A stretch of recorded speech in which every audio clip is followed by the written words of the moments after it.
ठीक है। Okay, so very good morning सभी को, सुबह की नमस्कार। और वन डस्टर पॉसिबल डस्टर। हालांकि समय हम लोग का 9:30 बजे का था, लेकिन शायद कुछ देरी से हम लोग होता है। इंडिया में हम लोग हमेशा सोचते हैं कि थोड़ी देर से ही काम चलेगा। सो आज की इस मीटिंग का एजेंडा है, और इस मीटिंग में आज कौन कौन इनवाइटेड हैं उनकी बात करते। अभी इस रूम में और एक बगल में रूम और है, शायद ये भी 2-4 बार और चलेगा, क्योंकि पेरेंट्स सारे नहीं आ पाए। गर्मी होने के कारण हम लोग बाहर कर नहीं पाए इसको ग्राउंड में। इसमें हमारे पास ग्रेड 1 और ग्रेड 2 के पेरेंट्स हैं, और हमारे पास वो सारे पेरेंट्स हैं जिनका इस बार नया एडमिशन हुआ है इस स्कूल में। ग्रेड 1 और ग्रेड 2 के बच्चे तो हो सकता है हमारे पास बहुत पहले से पढ़ रहे हो, नर्सरी से हो, लोअर केजी से हो, केजी से हो। वो उनको यहाँ पर क्यों बुलाया है? इसलिए क्योंकि अगर कोई ग्रेड 1 में हमारे पास है तो वो 2 साल से तो स्कूल ही नहीं आया था। कहीं नर्सरी में वो था, 2 साल तो एलकेजी केजी उसको घर पे ही बीता। उसको फॉर्मल एजुकेशन क्या है, कैसे, नहीं पता है। सिमिलरली पेरेंट को भी नहीं पता है कि क्या चीजें चलनी चाहिए, कैसे चलनी चाहिए। सेम प्रॉब्लम ग्रेड 2 के साथ है। और नए पेरेंट जो है उनको तो नहीं ही पता है कि स्कूल में काम कैसे होता है। इसमें शायद कुछ पेरेंट वो हो सकते हैं जिनके पहले से बड़े बच्चे हों, तो उनको थोड़ी सी जानकारी होगी।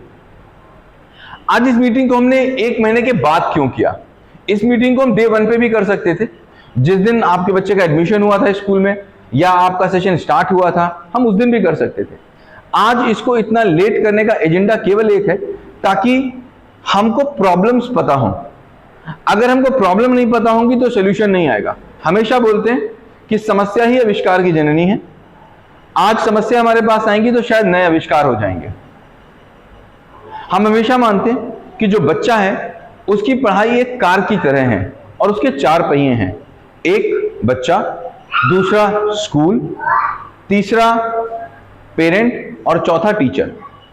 अगर इनमें से एक भी कमजोर हुआ तो फिर गाड़ी बबल करेगी। तो चारों को एक जगह पर एक जैसे रहना पड़ेगा। एक जगह पर एक जैसे रहने का मतलब है कि जो स्कूल सोचे, आप सोचिए, उसको परिकल्पना करिए कि स्कूल कुछ सोच रहा है और टीचर कुछ और सोच रहा है। बात बनेगी क्या? नहीं बनेगी। हमने कुछ और बोला, टीचर ने कुछ और सोचा, टीचर ने कुछ और कराया, और बच्चा कुछ और कर रहा है, और सारा मिलके घर पे कुछ और पेरेंट करा रहा है। सो फिर कहां जाएगी गाड़ी? वो गाड़ी बबल करेगी। सो उमा देवी चिल्ड्रंस एकेडमी में हम इस बात का हमेशा ध्यान रखते हैं कि आपको समय समय पर इंटरैक्ट जरूर होते रहें, जिसके लिए हमने 2-3 मीडियम किए हैं। सबसे पहला अगर हम बोलें तो सबसे पहले आपको एक व्हाट्सएप ग्रुप मिलता है, जिसमें आपके साथ आपके टीचर्स, हम और कोऑर्डिनेटर्स कनेक्ट रहते हैं, जिससे आप कभी भी कनेक्ट हो सकते हैं। दूसरा, आपके पास हर 7वें, 10वें, 15वें दिन टीचर के पास से कॉल आता होगा, और वो आपसे संपर्क करता होगा, और आपके पास भी टीचर का नंबर होगा। तीसरा, कोऑर्डिनेटर और हमारे बहुत रेगुलर फ्रीक्वेंसी पे वीडियोस जाते रहते हैं आपके पास, ताकि आप ये जान पाएं कि स्कूल में क्या कैसे चल रहा है, और सबसे इंपॉर्टेंट क्यों चल रहा है। क्योंकि अगर उनको क्यों नहीं पता होगा तो बहुत बड़ी प्रॉब्लम होगी। आज की हमारी मीटिंग का एजेंडा है कि हम आज अपने स्कूल में क्या कर रहे हैं, और अगर जो चीज कर रहे हैं वो क्यों कर रहे हैं। अगर वो नहीं पता होगी तो बहुत बड़ी प्रॉब्लम होगी।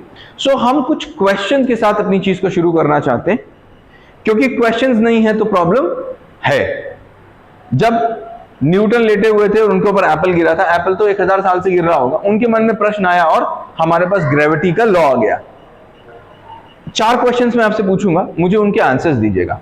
नंबर 1, पहला क्वेश्चन, मुझे बताइए कि आपको कैसी पढ़ाई चाहिए। नंबर 1, जो आपके बच्चे का सिलेबस पूरा करा दे। बहुत ध्यान से सुनिएगा।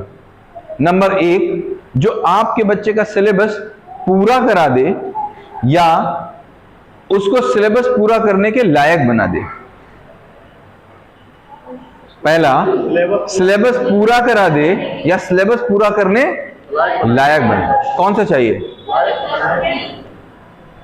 दूसरा, वो बच्चा, ऐसी पढ़ाई चाहिए कि मेरा बच्चा लंबे से लंबे आंसर्स को रट के जहां मर्जी चाहे वहां लिख दे, बोल दे, या फिर अपने आंसर्स अपने आप बनाना सीख जाए। हम क्या चाहते हैं? स्कूल में मैथ पढ़ाई जाए या फिर मेथड?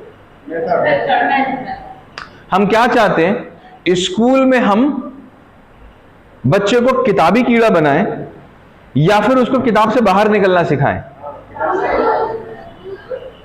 तो मुझे बताओ, हो अभी तक क्या रहा था? कब से? 1000 सालों से क्या हो रहा था? पहले वाला कि दूसरा वाला? सारी चीज हमको चाहिए तो दूसरी वाली है, और हो कौन सी रही थी? पहले वाली। 1000 सालों से हम केवल आपको 50 सालों की मेमोरी बताते हैं, ओनली 50 ईयर्स। 50 सालों की मेमोरी है यहां पर किसी के पास नहीं, लेकिन हिस्ट्री सबके पास है ना। जिस दिन हिंदुस्तान आजाद हुआ था, वायसराय को कॉल आया था, तो कॉल आया था एक काले वाले फोन से। याद है ना? फोन वो ऐसे घुमाते थे, देखा है किसी ने? देखा है? किसी ने देखा वो काला वाला फोन? टीवी में देखा, देखा भी। याद करिए, वो काला वाला फोन था। थोड़े दिन के बाद वो काला वाला फोन एक ऐसे फोन में बदल गया जिसमें बटन आ गए। उसके बाद वो ऐसे फोन में बदला जिसमें लाइट आ गई। फिर वो ऐसे फोन में बदला जिसमें कॉर्डलेस आ गया। फिर एक दिन उसमें क्रांति आ गई और वो ऐसे फोन में बदल गया नोकिया 1100 में, जो वो गाड़ी में चलने लग गया। फिर वो ऐसे फोन में बदल गया जिसमें टच आ गया, और आज ऐसे फोन में बदल गया जिसमें व्हाट्सएप फेसबुक आ गया। आज हम बोलते हैं हम 21st सेंचुरी में रहते हैं। कहां रहते हैं? तो 21st सेंचुरी में अगर कोई रहे और बोले कबूतर जा जा जा मेरे साजन को चिट्ठी दे आ, तो क्या वो 21st सेंचुरी का होगा? नहीं होगा ना। सो 21st सेंचुरी में रहना इंपॉर्टेंट है या 21st सेंचुरी के लिए की तरीके से काम करना इंपॉर्टेंट है? सो मतलब हमें 21st सेंचुरी के हिसाब से, सर हम चाहेंगे कि बातें प्लीज थोड़ा सा, तो 21st सेंचुरी के हिसाब से काम करना इंपॉर्टेंट है, राइट? मुझे बताओ, आज जो क्लासरूम में ये तो 50 साल का इतिहास है, 50 सालों में मोबाइल के एक क्षेत्र में कितना बदलाव आया? मुझे बताओ, क्या 50 साल में पढ़ाई में कोई बदलाव आया? जैसे मैथ 50 साल पहले मेरे बाबा जी ने पढ़ी थी वैसे मैं आज पढ़ रहा हूं। जैसे इंग्लिश उन्होंने पढ़ी थी वैसे मैं आज पढ़ रहा हूं। जैसे साइंस उन्होंने पढ़ी थी वैसे मैं आज पढ़ रहा हूं। तो बदलाव क्या है फिर? चाहिए मुझे दूसरा वाला। मैं हमेशा बोलता हूं, अपनी हर मीटिंग में बोलता हूं, मेरी फेवरेट लाइन है, सोक्रेटिस ने बोला था, बहुत बड़े दार्शनिक हुए, उन्होंने बोला था कि अगर दुनिया में बेवकूफी की केवल एक परिभाषा है, उन्होंने क्या बोला? दुनिया में पागलपन और बेवकूफी की केवल एक परिभाषा है, वो पता है क्या है? एक ही काम को बार बार एक ही तरीके से करते रहना और हर बार उम्मीद करना कि मुझे अलग रिजल्ट आएगा। आ ही नहीं सकता। अगर मुझे अलग रिजल्ट चाहिए तो मुझे क्या करना पड़ेगा? अलग तरीके से काम करना पड़ेगा। सो मुझे रिजल्ट तो दूसरा वाला चाहिए ना, तो मुझे काम कैसे करना पड़ेगा? पहले तरीके से कि दूसरे तरीके से? करेक्ट। सो अभी आज हम ये डिस्कस करेंगे कि स्कूल में आखिर प्रॉब्लम्स हैं क्या। सो प्रॉब्लम्स एक्चुअली 3 से 4 तरीके की हो सकती हैं। पहली, आप मुझे प्रॉब्लम बताओ और मैं जब उसको एसेस करूं तो मैं देखूं वो प्रॉब्लम तो है ही नहीं, वो केवल आपको लग रही है, एक्चुअली वो प्रॉब्लम एग्जिस्ट करती ही नहीं है। दूसरी प्रॉब्लम, आप प्लीज अगर फोन को साइलेंट पे रख लेंगे तो थोड़ा आसानी होगी।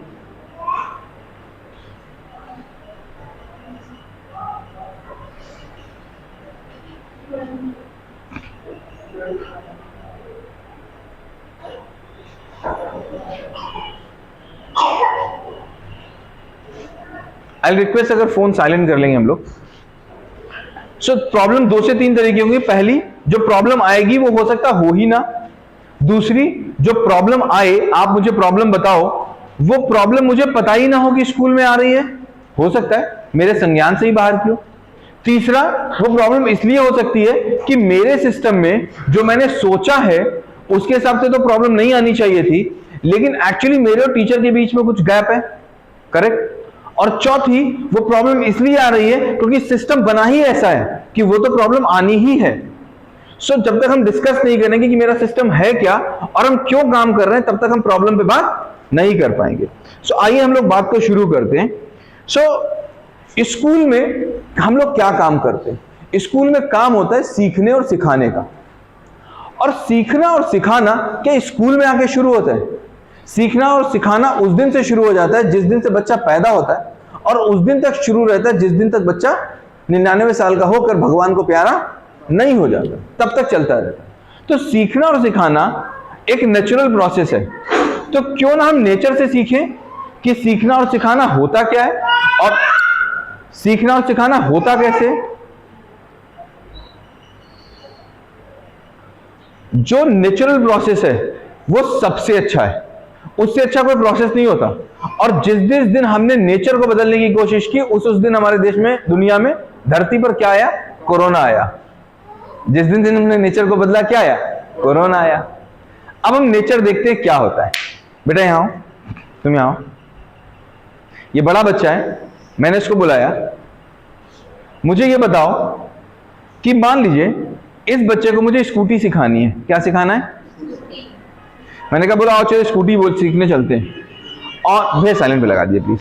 तो मुझे ये बताओ, स्कूटी अगर हम इसको सिखाने ले जाएंगे तो स्कूटी पे आगे कौन बैठेगा? ये बैठेगा कि मैं बैठूंगा? सीखने ये जा रहा है स्कूटी पे, आगे कौन बैठेगा? ये बैठेगा कि मैं बैठूंगा? ये बैठेगा कि मैं बैठूंगा? ये बैठेगा ना, करेक्ट। मैं इसको स्विमिंग सिखाने जा रहा हूं, आगे कौन बैठेगा? ये, मतलब कौन जाएगा स्विमिंग में? कौन जाएगा? ये कि मैं? ये जाएगा ना। मैं कहां रहूंगा, आगे कि पीछे? मेरी क्लास में क्या होता है, आगे कौन रहता है? प्रॉब्लम यही है, प्रॉब्लम यही है कि हम अपने बच्चे को इंडिपेंडेंट होने का मौका नहीं देते, देते ही नहीं। प्रॉब्लम यहीं से शुरू होती है। एक क्वेश्चन मैं और पूछता हूं। ये मैं क्वेश्चन क्यों पूछ रहा हूं? इस क्वेश्चन से हमारी और आपकी एक्सपेक्टेशन सेटिंग्स होगी। मुझे ये बताइए, एक क्वेश्चन, दुनिया में पहले क्या आया? ए आया या एप्पल आया? सेब पहले आया दुनिया में, जब कभी 450 करोड़ साल पहले धरती बनी होगी, उसके बाद चीजें आनी शुरू हुई, तो पहले एप्पल आया या पहले ए आया? एप्पल आया ना। एप्पल आया होगा, एप्पल को लोगों ने इंगड़े पिंगड़े बोला होगा, उसके बाद सोचा होगा इसको सेब बोल ले, फिर उन्होंने बोला सा बोल ले, इसको ए बोल ले, ठीक है ना। तो मुझे बताओ, एप्पल से ए कि ए से एप्पल? ए से एप्पल कि एप्पल से ए? और पहले दिन से स्कूल में क्या पढ़ाते हैं? कहानी यहीं से गड़बड़ है, कहानी पहले दिन से गड़बड़ है। अब आप देखिए, स्कूल में सबसे इंपॉर्टेंट चीज क्या है? सबसे इंपॉर्टेंट चीज है लैंग्वेज। लैंग्वेज अगर उसकी ठीक है, इंग्लिश अगर उसकी ठीक है, तो उसकी मैथ्स ठीक होगी कि नहीं होगी? अब बोलो कैसे होगी? मैथ्स में भी तो लैंग्वेज है। साइंस ठीक होगी कि नहीं होगी? होगी ना। हिस्ट्री ठीक होगी कि नहीं होगी? होगी ना। लैंग्वेज है, पहले दिन से लैंग्वेज पे काम चलता है, तभी ना नर्सरी में हिस्ट्री सब्जेक्ट नहीं है, लैंग्वेज सब्जेक्ट है। और लैंग्वेज सीखने का नेचुरल प्रोसेस क्या हम देखते हैं।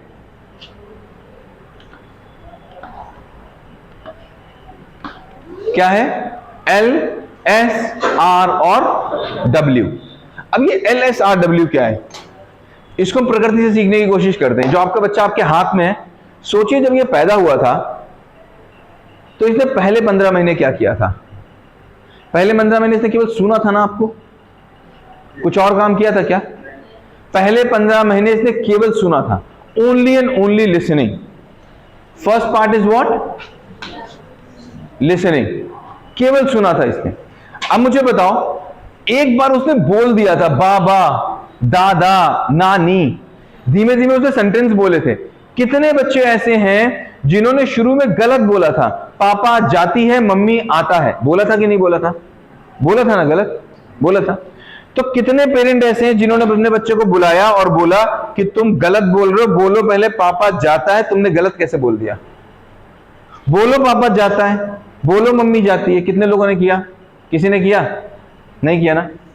लेकिन बताओ, 30वें महीने आते आते जब वो स्कूल आया, 30 महीने का जब हुआ, 2.5 साल का, तो वो सब कुछ सही बोल रहा था कि गलत बोल रहा था?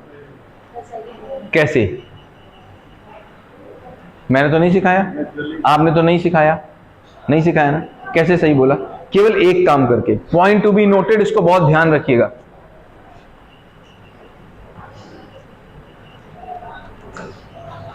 ऑब्जर्व करके। कैसे? यहां पर 2 तरीके हो सकते थे। 15 महीने के बच्चे को हम उठा देते और उसको बताते देखो पापा के साथ पीती लगेगा, मम्मी के साथ पीता लगेगा, और दूसरा वो ऑब्जर्व करता रहा। प्रकृति केवल एक तरीका बताती है सीखने का, क्या? ऑब्जर्व करना। और ये उमा देवी चिल्ड्रंस एकेडमी का थंब रूल है। आज हमने क्यों ये मीटिंग आपके साथ कर रहे हैं? ताकि कल को अगर कोई प्रॉब्लम आए तो आपको पता होनी चाहिए ये क्यों आ रही है, और आप हमारी बातों को समझे, जो हम बोलना चाह रहे हैं और जो हम करना चाह रहे हैं स्कूल के अंदर। हम केवल एक बात पे काम करते हैं, जब टीचर क्लासरूम के अंदर घुसता है तो हम उस टीचर को ये बता के क्लासरूम के अंदर भेजते हैं, उसे ये बोलते हैं कि तुम जब क्लासरूम के अंदर जा रहे हो, अगर तुम नाउन पढ़ाने जा रहे हो तो ना तुमको नाउन आता है ना बच्चे को नाउन आता है। पढ़ाने की कोशिश क्लासरूम में नाउन को मत करिएगा, क्योंकि अगर आपने पढ़ाने की कोशिश की तो बच्चा कभी नहीं सीखेगा। आप भी क्लासरूम में सीखिए, बच्चा भी क्लासरूम में सीखेगा। आपको क्लासरूम का ऐसा माहौल क्रिएट कर देना है कि मेरा बच्चा ऑब्जर्व करेगा कि नाउन क्या होता है। पॉइंट टू बी नोटेड, इसको हम आगे क्लियर करेंगे।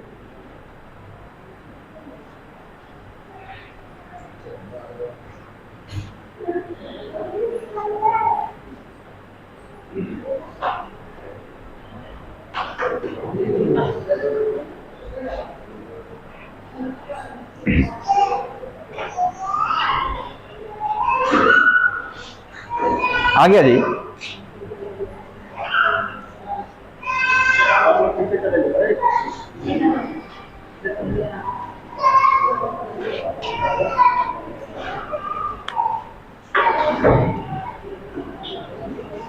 पॉइंट टू बी नोटेड, इसको हम आगे क्लियर करेंगे कि ऑब्जर्वेंस को हम अपनी क्लासरूम में कैसे बिल्ड करते हैं और आखिर क्लासरूम में ग्रेड 1, ग्रेड 2, ग्रेड 3, ग्रेड 8 का बच्चा ऑब्जर्वेंस से कैसे सीखता है, अभी हम आपको बताएंगे। अब जब हम बात करते हैं लैंग्वेज की, इसमें 4 चीजें होती हैं, बहुत ध्यान से समझिएगा। पहले बच्चा सुनता है, जितना अच्छा सुनेगा उतना ही अच्छा बच्चा बोलेगा। अगर बच्चे ने घर में पंजाबी सुनी है तो क्या बोलेगा? गुजराती सुनी तो क्या बोलेगा? खड़ी बोली सुनी है तो क्या बोलेगा? चाइबो जैबो सुना है तो क्या बोलेगा? जितना अच्छा बच्चा रीड करेगा उतना अच्छा बच्चा, करेक्ट ना? सो मुझे बताओ, ज्यादा काम मुझे यहां और यहां करने की जरूरत है कि यहां और यहां करने की जरूरत है? करेक्ट। और ये मेरी इनपुट है। इनपुट और आउटपुट 2 चीजें होती है ना। ये मेरा इनपुट है, जितना अच्छा हम सुनेंगे उतना अच्छा हम बोलेंगे, जितना अच्छा हम पढ़ेंगे उतना अच्छा हम लिखेंगे। सो काम यहां पर ज्यादा होगा कंपैरेटिवली यहां पर ज्यादा होने की। अब देखिए इसको कैसे होता है। जब हम बात करते हैं लैंग्वेज की, क्लासरूम में इंग्लिश की, अब हम पुरानी क्लास को और आज की क्लास को जरा एक बार कंपेयर करने की कोशिश करते हैं कि अभी तक एक्चुअली क्लासरूम में होता क्या रहा है और हमको अब चाहिए क्या अपनी क्लास में। सभी ने पढ़ाई की है, हाई स्कूल तो कम से कम सभी होंगे यहाँ पर, कोई कम पढ़ा लिखा हो सकता है, कोई ज्यादा पढ़ा लिखा हो सकता है, लेकिन अभी हिंदुस्तान की साक्षरता इतनी कि हाई स्कूल इंटर तो लगभग सभी है। मैं क्लास लेता हूं इंग्लिश, एक इंग्लिश की क्लास है, मान लीजिए कक्षा 5 की क्लास है। ये क्लास मेरी यो है जो 50 सालों से चलती चली आ रही है। मुझे बताइएगा जो मैं बोल रहा हूं कुछ गलत तो नहीं है इसमें। मैंने पहला चैप्टर खोला और पहला चैप्टर था राम और श्याम। क्या है पहला चैप्टर? राम और श्याम। राम और श्याम एक फिक्शनल स्टोरी है, दोनों कैरेक्टर ओरिजिनल नहीं है, फिक्शनल स्टोरी है। और मैंने उसको पढ़ाना शुरू किया। मैं कैसे पढ़ाऊंगा देखिएगा, मुझे बताइएगा कि ऐसी पढ़ाई होती थी कि नहीं। मैंने कहा सारे बच्चों राम और श्याम चैप्टर खोलिए। सबने राम और श्याम चैप्टर खोला। अभी मैंने बोला पहला पैरा पढ़िए, दूसरी लाइन पढ़िए, तीसरी लाइन पढ़िए, चौथी लाइन पढ़िए। पूरा चैप्टर पढ़ गया, रीडिंग पूरी चैप्टर की हो गई। अब 3 तरीके से होता है। पहला, टीचर आया, उसने एक एक लाइन को एक्सप्लेन किया।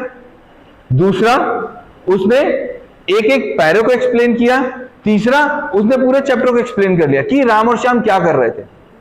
बीच में उसने क्या बोला कि भाई एक काम करो, अंडरलाइन कर लो और कुछ कठिन कठिन वर्ड लिख लो अपने साथ में।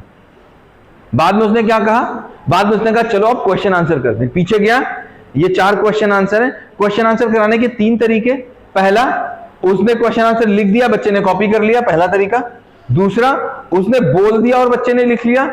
तीसरा, अगर बच्चा बड़ा था तो उसने बोला भाई किताब में मार्क बना दिया, यहां से यहां कॉपी कर लो। यही ना होता था। चैप्टर खत्म हो गया, बच्चे को कॉपी मिल गई, बच्चे ने उसको एग्जामिनेशन से पहले याद कर लिया, एग्जामिनेशन में क्वेश्चन आ गया और बच्चे ने आंसर लिख दिया। यही ना होता था, यही ना होता था। दूसरा चैप्टर भी ऐसे ही पढ़ाया जाता था कि किसी अलग तरीके से पढ़ाया जाता था? ऐसे ही पढ़ाया जाता था। तीसरा भी ऐसे ही पढ़ाया जाता था। कक्षा 6 में भी ऐसे ही पढ़ाते थे, कक्षा 10 में भी ऐसे ही पढ़ाते थे। अच्छा मुझे बताओ, इंग्लिश के साथ में हिस्ट्री भी क्या ऐसे ही पढ़ाते थे? ऐसे ही तो पढ़ाते थे। अब एक क्वेश्चन का आंसर दीजिएगा मुझे। मान लीजिए अकबर, अकबर की कहानी इंग्लिश के चैप्टर में, बहुत पॉइंट ध्यान से सुनिएगा, अकबर की कहानी इंग्लिश के चैप्टर में और उसी किताब क्लास में अकबर की कहानी हिस्ट्री के चैप्टर में, दोनों टीचर एक ही तरीके से पढ़ाता था। तो मैं बोलता था भैया तो फिर तुमने इंग्लिश क्या पढ़ाया, मुझे बताओ जो इंग्लिश की चीज आपने पढ़ाई हो। We are not going to teach in this way, not at all. अभी देखिए कितना आसान था, सारे बच्चे की कॉपी में एक जैसा लिखा होता था, एक ही जैसा लिखा होता था, एक ही जैसे आंसर्स होते थे ना, एक ही जैसा एग्जाम में लिखना होता था ना। बट अभी हमने प्रोसेस को पलट दिया, हमने इंग्लिश के 5 पार्ट्स बनाए। कितने? 5 पार्ट्स बनाए। क्या 5 बनाए? ये 5 पार्ट्स बहुत साइंटिफिक है। अब इसको हमको समझना पड़ेगा, वरना क्लासरूम में कुछ और होगा और घर पे आप लोग कुछ और करेंगे। 5 पार्ट्स वो क्या है? सबसे पहला लिसनिंग। क्या होता है? लिसनिंग। बच्चा सुनेगा, बच्चा बोलेगा, बच्चा पढ़ेगा, बच्चा लिखेगा। लेकिन जब हम पढ़ने की बात करते हैं, इंग्लिश का बड़ा मजाक उड़ता है। ये क्या लिखा है? ये क्या लिखा है? पुट। ये क्या लिखा है? बहुत मजाक उड़ता है इसका, उड़ता है ना, पीयूटी पुट और बीयूटी बट। एक्चुअली इसके पीछे साइंस है, हमको नहीं पता, हमको नहीं पता। आज उसके कारण हम कितने वर्ड, आज हम इतने बड़े होने के बाद भी गलत प्रोनाउंस करते हैं। और इसके जो पीछे की साइंस है उसको क्या बोलते हैं?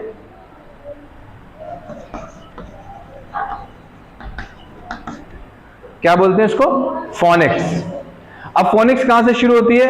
अल्फाबेटिकल साउंड से। कहां पहुंचती है? ब्लेंड्स पे। कहां पहुंचती है? डायग्राफ्स पे। कहां पहुंचती है? फोनीम्स पे। कहां पहुंचती है? ग्राफीन्स पे। कहां पहुंचती है? लॉन्ग वॉवेल साउंड पे, शॉर्ट वॉवेल साउंड पे, मैजिकल ई पे, मैजिकल जी पे, मैजिकल एच पे। इसके 21 मॉड्यूल्स हैं जो हमको नहीं पता। बच्चे को पता होने चाहिए कि नहीं होने चाहिए? होने चाहिए ना। सो शुरुआत कहां से होगी? डेली, एवरीडे, कि किसी भी वर्ड को कैसे अच्छा पढ़ना है, नंबर 1। दूसरा, फोनिक्स के बाद आएगा होल वर्ड्स। होल वर्ड्स पे क्या काम होता है आपकी क्लास में? डेली काम होता है आपकी क्लास में वोकैबुलरी बिल्डिंग पे। किस चीज पे काम होता है? वोकैबुलरी बिल्डिंग पे, ताकि बच्चे की वोकैबुलरी अच्छी हो और वो अच्छे से काम कर पाए। ये 2 होते हैं हमारे फंडामेंटल। और फिर हम आते हैं अपनी लिसनिंग और स्पीकिंग स्किल्स पे।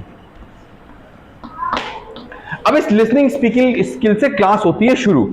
ये होता है मेरा क्लासरूम का बेस। यहां पर क्या होता है, बहुत शॉर्ट में समझिए। एक चैप्टर है, उस चैप्टर ओपन किया, उसको किसी एक ने पढ़ा, चाहे वो टीचर ने पढ़ा, चाहे वो किसी बच्चे ने पढ़ा, चाहे वो मेरे टीवी ने पढ़ा, और बच्चे क्या कर रहे हैं? उसको सुन रहे हैं। सुन के क्या कर रहे हैं?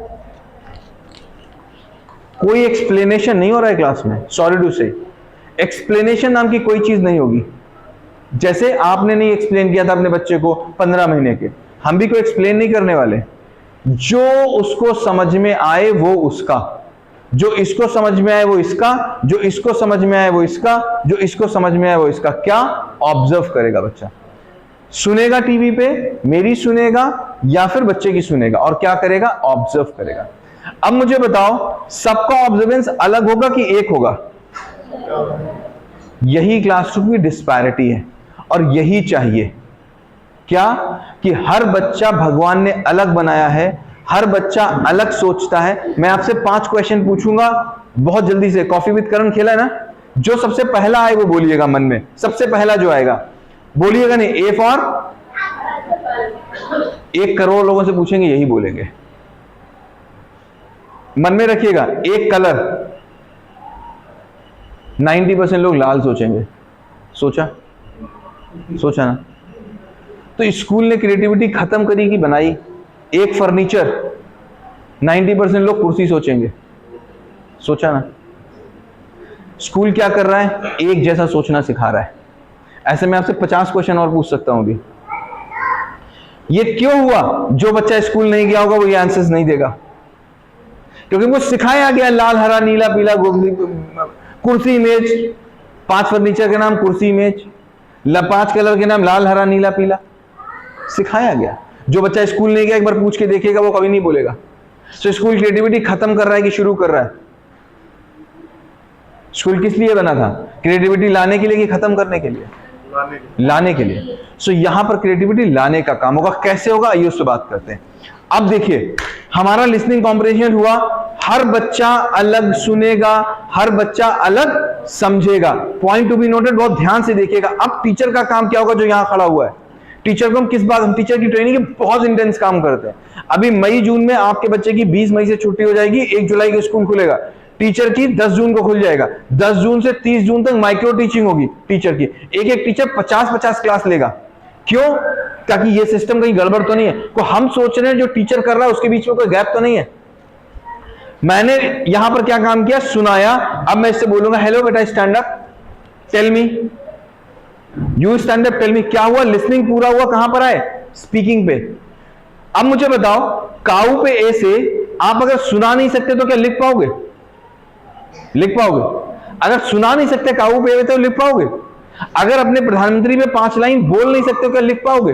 नहीं लिख पाओगे ना। तो पहले बोलना जरूरी कि पहले लिखना जरूरी? बोलना जरूरी है। पक्की बात ना? प्रकृति भी यही बताती है। सो क्या हुआ? सुना आपने और आपको ऑब्जर्व करना। अब मैं इससे पूछूंगा Aryan tell me, Sunita tell me, Mahesh tell me, you tell me. Everyone will give me different answers, right? और मैं सबके लिए क्लैप करूंगा। क्यों? क्योंकि मैं एक बात मानता हूं कि जब आपका बच्चा गलत आंसर देता है मतलब वो बोलता है कि मुझे नहीं आना, पहली चीज। सो कभी भी टीचर इस बात को एंटरटेन ही नहीं करेगा कि वो बोले कि मुझे नहीं आता। अब आप बोलोगे ऐसा कैसे हो सकता है कि आप बोलोगे कि साथ में 50 बच्चों को आता ही आता है? ऐसा कैसे हो सकता है? होता है। कैसे होता है? एक टर्म होता है जिसको हम लोग बोलते हैं ब्लूम्स टेक्सोनॉमी। क्या बोलते हैं टेक्निकल भाषा में, स्कूल की में? Blooms taxonomy. वो बताता है कि एक क्लासरूम में हमेशा 5 तरीके के बच्चे होते हैं, 5 लेवल के। इसीलिए टीचर के पास हमेशा 5 लेवल के क्वेश्चंस होते हैं, 1, 2, 3, 4 और 5। जब ये लेवल 1 का बच्चा है, मतलब बहुत कमजोर बच्चा है मान लीजिए, तो हम इससे कौन सा क्वेश्चन पूछेंगे? लेवल 5 की लेवल 1? और मुझे बताइए ये बहुत तेज बच्चा है लेवल 5 का, ये लेवल 1 का आंसर दे सकता है कि नहीं दे सकता है? दे सकता है। लेकिन अगर हम इससे लेवल 1 का क्वेश्चन पूछ लेंगे तो क्या इसके पास कोई अपॉर्चुनिटी बचेगी क्लास में? नहीं बचेगी ना।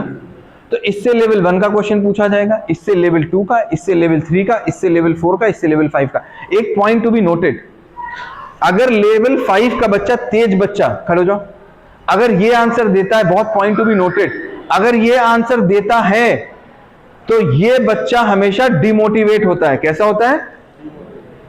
अगर ये बच्चा आंसर देता है तो पूरी क्लास क्या होती है?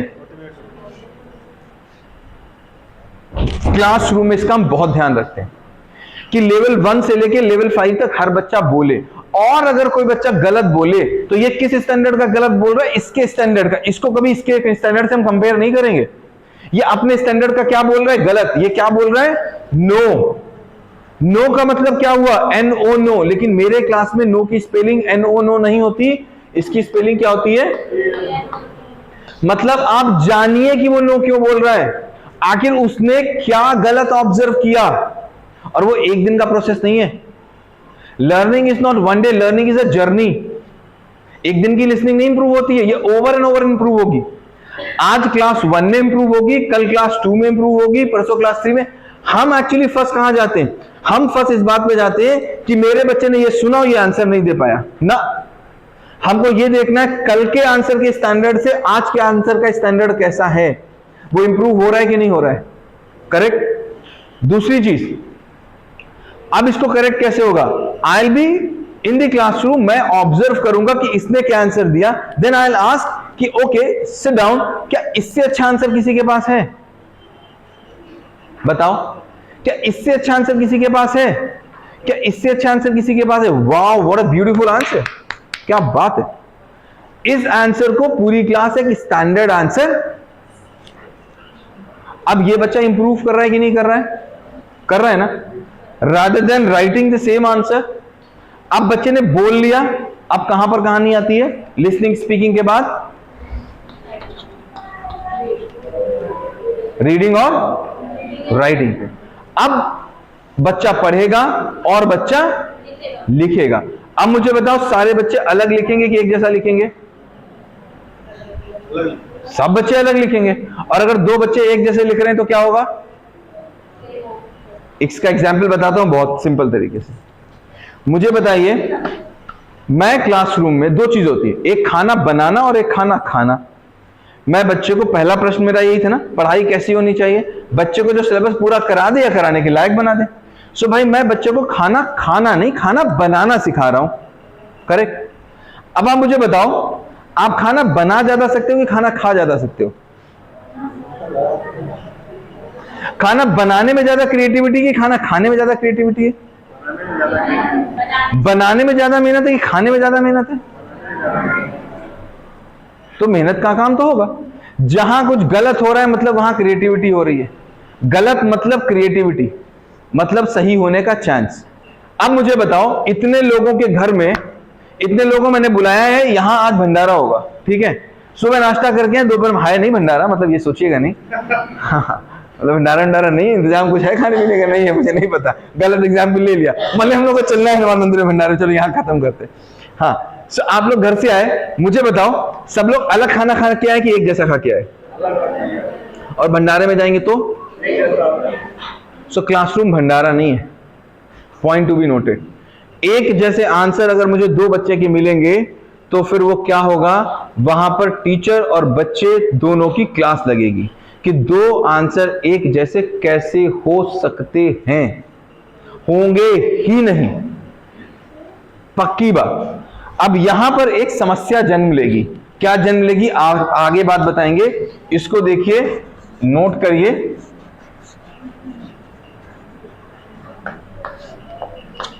इसको हम नोट करते हैं, डिफरेंट आंसर्स को, और इससे जो समस्या जन्म लेगी वो हम आपको बताते हैं। अब देखिए, बात आ गई राइटिंग पे। अब मुझे बताओ, एक इंग्लिश की स्टोरी में, एक इंग्लिश की जब किताब होती है, किताब में क्या एक ही तरीके की स्टोरी होती है? नहीं, फिक्शन होती है, नॉन फिक्शन होती है, ड्रामा होता है, पोएम होती है, बायोग्राफी होती है, ऑटोबायोग्राफी होती है, होते ना? क्यों अलग अलग है? तो कोई तो कारण होगा ना अलग अलग होने का। मेरा मानना सिंपल है कि बच्चे ने अगर बायोग्राफी पढ़ी है और पढ़ने के बाद अगर वो बायोग्राफी नहीं लिख पाए तो फिर बायोग्राफी क्यों पढ़ी उसने? क्यों पढ़ी? फिर तो कुछ और पढ़ लेता। अगर उसने ऑटोबायोग्राफी पढ़ी है और उसके बाद वो ऑटोबायोग्राफी लिख ना पाए तो फिर क्या मतलब है उसका? अब मैं पूछना चाहूंगा, क्लास 1 के कौन कौन पेरेंट हैं यहां पर? क्लास 1। अब मुझे बताओ कि आपका बच्चा अब ये जानने लग गया कि किसी स्टोरी में बिगिनिंग, मिडिल और एंड क्या होता है? पढ़ाया जा रहा है क्लास में। सेकंड के पेरेंट, पढ़ाया जा रहा है बिगिनिंग, मिडिल और एंड क्या होता है? पढ़ाया जा रहा है ना। स्टोरी का बिगिनिंग क्या होता है, मिडिल क्या होता है, एंड क्या होता है? जो बच्चे पेरेंट हो बताइए, पढ़ाया जा रहा है क्लासरूम में बिगिनिंग, मिडिल, एंड क्या होता है? क्या हमने कभी पढ़ा था? कभी पढ़ा था हमने? अब क्यों पढ़ा रहे हैं इसको? पढ़ा इसलिए रहे हैं कि अल्टीमेट गोल हमारा अल्टीमेट गोल क्या है? परमात्मा में विलीन हो जाना। इंग्लिश का अल्टीमेट गोल क्या है? लिसनिंग से शुरू होना और राइटिंग पे खत्म होना। अगर एंड ऑफ द डे मेरा बच्चा अच्छा लिख नहीं पाएगा तो उसकी इंग्लिश अच्छी नहीं होगी। तो अभी देखिए इंग्लिश को हमने कैसे बदला। हमने क्या बोला, इससे पहले 20 चैप्टर पढ़ाए जाते, 20 की तरीके से पढ़ाए जाते थे। हम क्या कर रहे हैं, हम पहले चैप्टर में क्या पकड़ रहे हैं बच्चे की कि भाई एक स्टोरी तो पढ़ो, स्टोरी पकड़ के समझो भी, लेकिन उसके बीच में मुझे ये भी बताते रहो कि क्या स्टोरी में तुमको कोई बिगिनिंग पार्ट दिखा, कहां से स्टोरी शुरू होती है, कहां पर एंड होती है, कहां पर खत्म होती है। तो ये जो तीनों चीजें ये अलग अलग होती हैं। तो कल के जब स्टोरी लिखेगा तो उसके तीन चीजें पता होंगी कि नहीं होंगी? पता होंगी ना। थर्ड में अगर कोई पेरेंट है तो उसको पैरा जंबलिंग आ रही है, सीक्वेंसिंग आ रही है। थर्ड का कोई पेरेंट है यहाँ पर? हमने पैरा जंबलिंग पढ़ी थी कब? जब हम कंपटीशन की तैयारी कर रहे थे। आपके बच्चे को अभी हम पैरा जंबलिंग क्यों पढ़ा रहे हैं? ताकि उसको पता हो कि सीक्वेंसिंग क्या चीज होती है। अगर कोई कक्षा 5 का बच्चा होगा तो कोई कक्षा 5 का बच्चा है, क्लास 5th 6 का करेक्ट। आर्टिकल पढ़ रहा है बच्चा, आर्टिकल लिखे आपने? आर्टिकल लिखे? आपने आर्टिकल कब लिखे थे पता है? मैंने आर्टिकल लिखा था हाई स्कूल में जाकर के। So why we are working on this? We are working on this क्योंकि दो चीजें होती हैं, एक होती है नॉलेज और दूसरी होती है स्किल। एक होती है नॉलेज और दूसरी होती है स्किल। नॉलेज का मतलब क्या हुआ? मैं इस क्लास में आया और मैं क्या उद्देश्य लेके आया? कि मैं आज इस क्लास को बता के जाऊंगा कि 2 डिजिट के एडिशन कैसे होते हैं, पूरा बता के जाऊंगा। और स्किल क्या होती है, मैं इस क्लासरूम में 2 डिजिट की एडिशन करवा के जाऊंगा। So what we are doing, we are giving skills to the students. At the end अगर हम लोग पूरे को होल को अगर हम करें, सो क्लासरूम में हर एक बच्चे की मुझे क्रिएटिविटी निकालनी है, चाहे वो मैथ्स हो, चाहे वो इंग्लिश हो, चाहे वो साइंस हो, और चाहे वो हिस्ट्री। और जब तक क्लासरूम में बच्चा वैसा खुश नहीं है जैसा वो मोटरसाइकिल चलाने के समय होता है, जैसा वो साइकिल चलाने के समय होता है, तो क्लासरूम में पढ़ाई नहीं हो सकती। बिल्कुल। किसी किसी घर में तोता है? तोता है किसी के घर में? नहीं है। देखा है? कहां रहता है? घरों में पिंजड़े में रहता है कि नहीं रहता है? डेली हम लोग जाके उसको प्यार करते हैं कि नहीं करते? उसको मिर्ची खिलाते हैं, उसको रोटी खिलाते हैं, कितनी खुशी भरी जिंदगी है उसकी। सोचो, सब कुछ उसको मिल रहा है। और एक बाग का तोता, उसको खाना हो सकता है रात को मिले नहीं मिले, दिन भर ढूंढता है, खुश कौन है? सो हमको क्या चाहिए, बाग वाला बच्चा चाहिए या फिर पिंजड़े वाला बच्चा चाहिए? जब जब हमको बाग वाला बच्चा चाहिए, तब तब हमको बच्चे को गलती करने का मौका देना पड़ेगा। अब एंड आते हैं कॉपी करेक्शन पे। ये एक बहुत बड़ी प्रॉब्लम होगी और आपको लगेगा कि ये स्कूल में क्या हो रहा है, लेकिन एक्चुअली वो बाय द प्लान हो रहा है। वो कैसे हो रहा है आप समझिए। अब 2 चीजें हैं, पहला और दूसरा, समझिएगा बहुत ध्यान से। पहले वाले में क्या होता था? पहले वाले में बच्चे को कॉपी में डिक्टेट किया जाता था। बच्चे ने कॉपी में क्या किया? लिख दिया। मैंने बोला और कॉपी में लिख लिया बच्चे ने। तो सबके आंसर एक जैसे होंगे कि अलग अलग होंगे? अब मुझे बताओ, अपनी पढ़ाई की बात कर लो या मेरी पढ़ाई की बात कर लो, बच्चे आपने कॉपी में लिखा, सबने एक जैसा लिखा, टीचर के पास पहुंचा, टीचर ने कॉपी उठाई,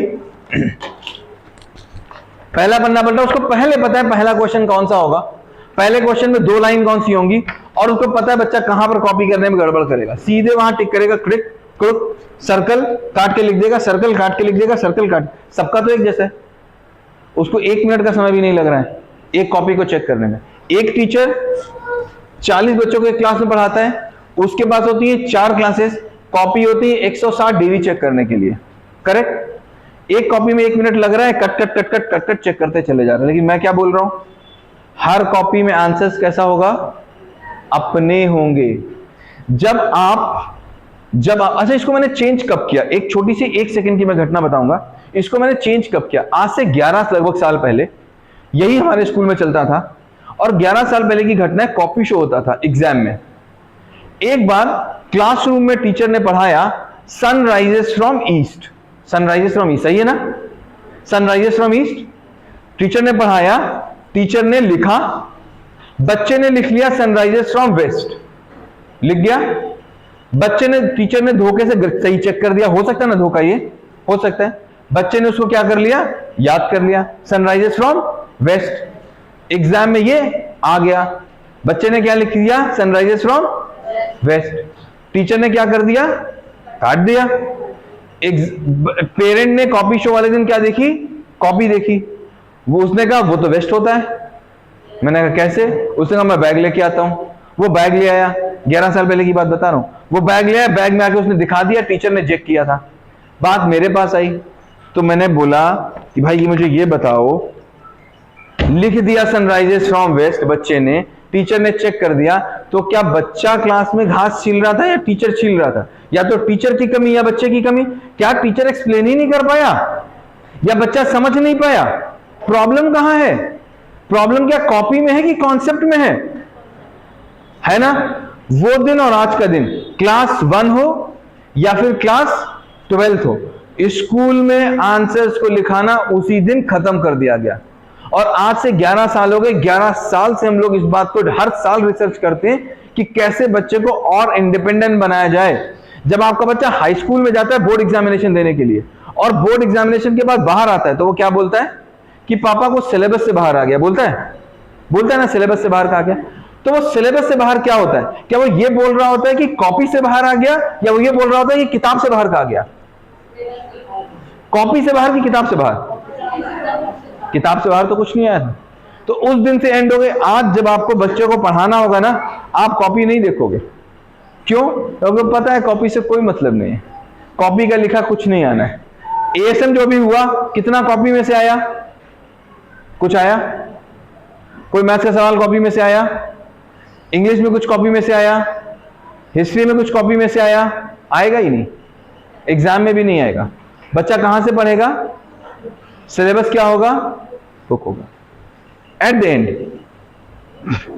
मुझे ये बताइए, मुझे बच्चे को तैयार किस चीज के लिए करना है? एग्जाम टाइम के लिए कि लाइफ टाइम के लिए? लाइफ टाइम के लिए। और हम तैयार किसके लिए करते हैं?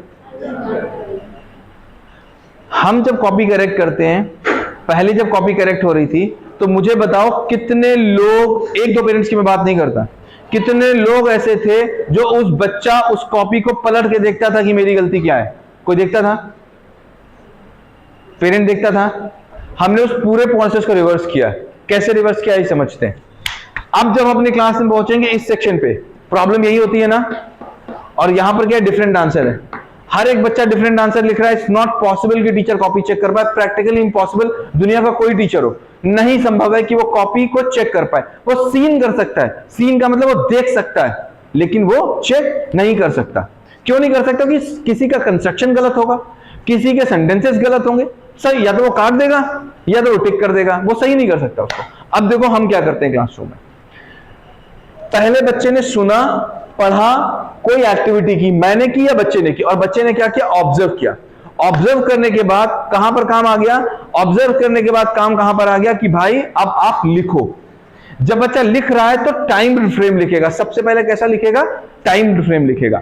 हम उसको बोलेंगे भाई this answer is to be written in 1 minute and your time starts now. जैसे ही हम बोलेंगे कि बच्चे के लिखने का समय शुरू, वैसे ही टीचर का ऑब्जर्व करने का समय शुरू। अब टीचर क्या बोलेगा? यहां घूमेगा, your 1 minute starts, 30 seconds remaining. And teacher क्या कर रहा है? Teacher is trying to observe every other notebook. और आप देखोगे हर नोटबुक में कुछ कुछ कॉमन प्रॉब्लम्स आ रही होंगी। हर नोटबुक में कुछ कॉमन प्रॉब्लम आ रही होंगी। यहां पर इस टेबल पे कुछ ए तरीके की प्रॉब्लम आ रही होंगी, यहां पर कुछ बी तरीके की प्रॉब्लम आ रही होंगी, यहां पर कुछ सी तरीके की प्रॉब्लम आ रही होंगी। अब मुझे बताओ, मुझे नोटबुक चेक किस लिए करनी थी? पेरेंट को दिखाने के लिए या बच्चे को करेक्ट करने के लिए? पेरेंट को दिखाने, करेक्ट करने के लिए। अब मेरा काम यहां पर क्या है? मेरा काम उन 5 प्रॉब्लम्स को यहां डिस्कस करना है। कौन सी 5 प्रॉब्लम्स जो आ रही हैं, उन 5 प्रॉब्लम्स को लेना और उन प्रॉब्लम को डिस्कस करना। लेकिन जरूरी नहीं है वो सारी 5 प्रॉब्लम्स आज डिस्कस हो जाएं, क्योंकि ये एक जर्नी है। जर्नी का मतलब एक यात्रा है। कुछ आज डिस्कस होंगी, कुछ कल डिस्कस होंगी, कुछ परसों डिस्कस होंगी। एट द एंड जब वो यूनिट खत्म होगी, सो आप पाएंगे कि यूनिट के बाद जो वो यूनिट है वो बच्चे को आ रही होगी। आने की परिभाषा क्या है? आने की परिभाषा ये है कि आप उसकी किताब उठाइए और किताब को ऐसे पलटिए और जो उसके ऊपर क्वेश्चन बन सकता हो वो क्वेश्चन उससे पूछ लीजिए। अगर वो आंसर दे दे तो हम मानेंगे बच्चा पढ़ रहा है, और अगर वो बोले मुझे ये नहीं आता तो मान के चलिए ये सब अंधेर नगरी चौपट राजा चल रहा है। अब जो मैं आपसे बोल रहा हूं ये मेरी परिकल्पना है, जरूरी नहीं क्लासरूम में सब ऐसे चल ही रहा हो। मैंने क्या बोला? 4 तरीके की कमियां हो सकती हैं। एक जो मेरे सिस्टम का हिस्सा है, एक जो मेरे और मेरे टीचर के बीच के गैप का हिस्सा है, एक वो जो आपको लगती है कि ये नहीं होनी चाहिए। अब इन समस्याओं को हम जाकर के एक एक बार टीचर के साथ डिस्कस करेंगे जो आपको आ रही हैं।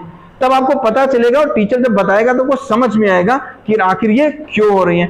एट द एंड एक छोटी सी बात और, एक छोटी सी, मान लीजिए इस रूम में ये पेरेंट मेरे पास आते हैं, आ जाइए, ये आते हैं मेरे पास और ये कहते हैं, इसके बाद मेरे ऑफिस में आते हैं कि सन्नी भैया मेरे पास मोबाइल नहीं है, एक बच्चे को पढ़ाना है, मुझे 15,000 रुपए दे दोगे क्या मोबाइल लेने के लिए? मैंने कहा यार क्यों नहीं यार, इतने पुराने पेरेंट हो, इतने अच्छे पेरेंट हो, क्यों नहीं देंगे 15,000 रुपए? ले जाओ, ले लो। अब मुझे बताओ उस 15,000 का मोबाइल लेने के बाद इनको खुशी ज्यादा होगी या इनके दिमाग पे लोड ज्यादा होगा? लोड होगा कि खुशी होगी? लोड होगा ना, खुशी भी होगी कहीं अंदर, लोड ज्यादा होगा। इसके बाद मैंने कहा बाकी सब बातें ठीक है, देखो 15,000 ले तो रहे हो, रुपए 18,000 वापस करने पड़ेंगे और हर महीने 2,000 वापस करने होंगे। तो जब ये हर महीने हमको 2,000 देंगे तो हर 2,000 देने के बाद इनको ज्यादा खुशी होगी ना या ज्यादा दुख होगा? हर 2,000 देने के बाद इनकी खुशी बढ़ेगी कि घटेगी? बढ़ेगी ना, हर 2,000 देने के बाद। और जिस दिन 18,000 दे देंगे उस दिन ये कैसी सांस लेंगे? कैसी लेंगे? हाँ। और उसके बाद अगर इनसे मैंने मांगा अगले महीने कि भैया 2,000 और दो, तो ये क्या बोलेंगे? निकल लो अच्छा चुपके से पतली गली से, अब दोबारा ना मांग लेना। बैठे। अब देखो इसको रिलेट करते हैं बच्चे के एग्जाम से। बच्चा एग्जाम देने जाता है, जाता है ना? एग्जाम से पहले वो क्या कर रहा होता है? खूब ढेर सारा उधार इकट्ठा कर रहा होता है, खूब ढेर सारा, इतना टेंशन में कुछ कहने को नहीं। और एग्जाम देता जाता है, पहला क्वेश्चन उसको अगर पढ़ा हुआ मिल गया तो मजा आ गया पहला क्वेश्चन देख के, दूसरा क्वेश्चन मजा आ गया। और जब आखिरी एग्जाम देता है लास्ट, तो क्या बोलता है वो? हाँ। और एग्जाम के बाहर जब आप उससे कुछ पूछते तो क्या बोलता है? देखो अब ना पूछ लेना, जिसका लिया था उसको चुका दिया, जिसका लिया था उसको अब बात नहीं करना। तो हमको एग्जाम टाइम के लिए प्रिपेयर करना है कि लाइफ टाइम के लिए? हम कभी नहीं चाहेंगे कि मेरा बच्चा एग्जाम से पहले एक रात में पढ़े, चाहे उसके नंबर आए 00। एग्जाम से पहले उसको नहीं पढ़ना है। क्यों? क्योंकि अगर उसने एग्जाम से पहले पढ़ा तो मेरी पूरी की पूरी साइंस 0 हो जाएगी। यहां तक तो मेरा हो गया प्रवचन, बहुत लंबे चल गए। अब मेरे पास है हमारे लीड के लोग, आ जाइए।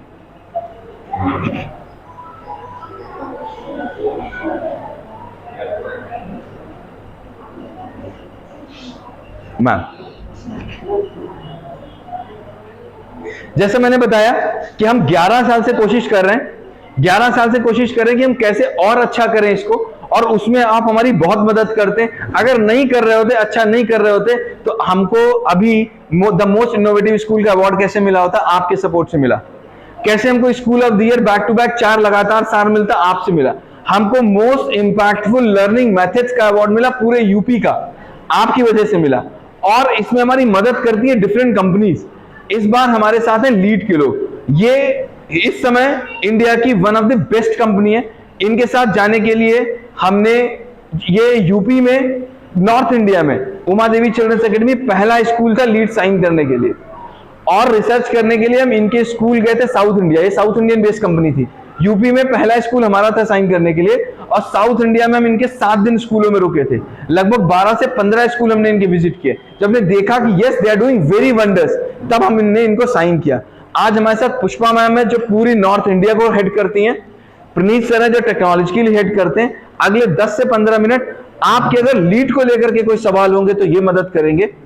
आपकी जो बातें हैं आपको बताएंगे। 15 मिनट का समय इनको और दीजिए। उसके बाद टीचर से मिलिए और जो मैंने आपको बातें बताई हैं उनको ध्यान रखिए। और अगर कोई चीज आपको लगती है कि कमी है सिस्टम में, कभी कोई परफेक्ट नहीं होता, हमेशा ट्रायल एंड एरर होता है। हमने जो आज किया वो कल गलत साबित होगा, जो कल करेंगे वो परसों गलत साबित होगा। सारा ज्ञान हमको नहीं है, सारा ज्ञान इनको नहीं है। आपको कोई चीज गलत लगती हो बताएंगे, इमीडिएटली वो चीज सही होगी, आज ही सही होगी। Ma'am over to you. Thank you so much and thank you so much.